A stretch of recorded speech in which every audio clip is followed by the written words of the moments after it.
Well, hey everybody, welcome back this week. I want to show you some carving tools that I bought and talk about a few things that I'm kind of playing around with in the realm of wood carving.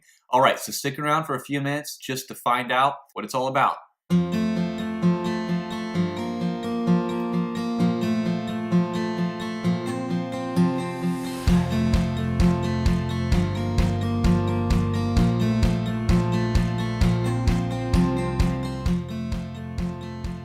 Okay, so this week I wanted to talk about some of these tools and supplies that I bought for carving. Now, if we go back several weeks, I did a beginner's video on how to get started in whittling, and I loved it so much, I decided to get into it a little bit more. So today, I want to show you, first up, I bought this new knife, and it's an OCC Tools detail knife.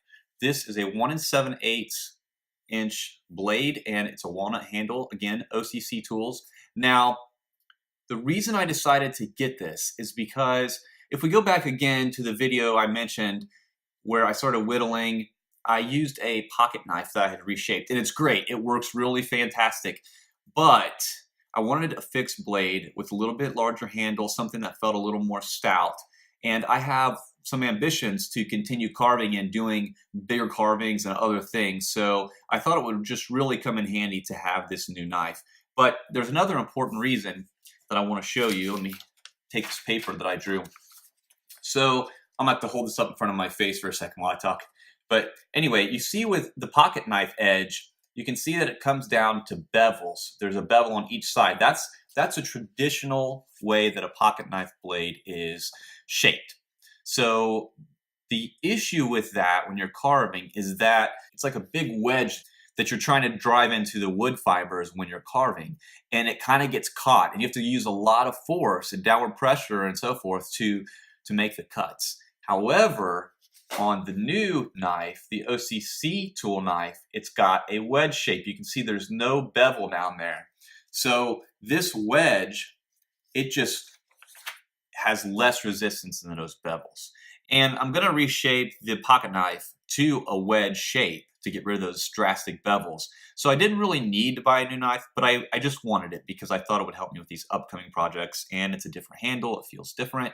So it wasn't very much, it was about $23. So I figured it'd be worth it. So you might want to look into OCC Tools. There's a guy named Doug Outside on YouTube. He does a lot of stuff, and he uses OCC Tools and as well as some others.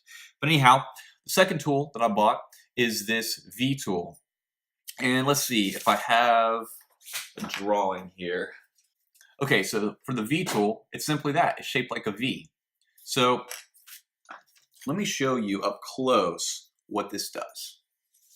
Okay, so I'm not really proficient at all. I've just done a couple strokes of the V tool, but you can kind of see there's what you get when you're using the V tool. These look a little better, but you can make them wider, or shallow, or deeper, or whatever.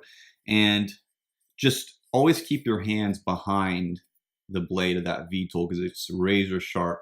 But let me give you a good idea of what it looks like when you're using one of these.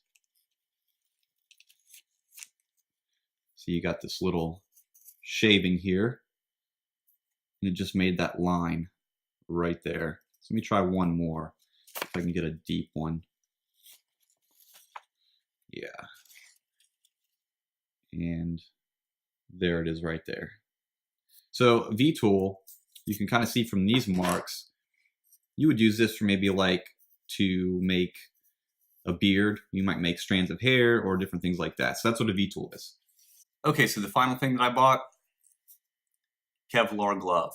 It has these rubber grippers right here that just help you to hold your wood piece, but this is lined with Kevlar, and it's extremely hard to slice through. You can puncture through it, so you still have to be careful, but I decided it was worth the $5 investment to get this glove and to just to practice safety. I don't want to get cut when I'm carving, so anyway, I recommend doing that. So all in all, I think I had $11 for this V tool, $23 for the knife, and $5 for the glove. And so it was like $43, $45, something. I mean, add that up roughly after tax and so forth. So anyway, that's the stuff I got this week. I am going to start to use it a lot and share more with you when I do wood carving videos and whittling. So anyway, I hope that helps you and that maybe you're interested in picking this up. It's really fun. Oh, by the way, I'm going on vacation soon, and this is a great thing to do on vacation. I can't really take my vices and my workshop and my tools with me, but I can take a few whittling tools, carving tools, and make some really cool stuff. So anyway, I hope that you liked this video. If you did, maybe consider sharing it with some others. And until next time, always remember life's most important order: love God, love each other, and woodwork or wood carve. See you next time.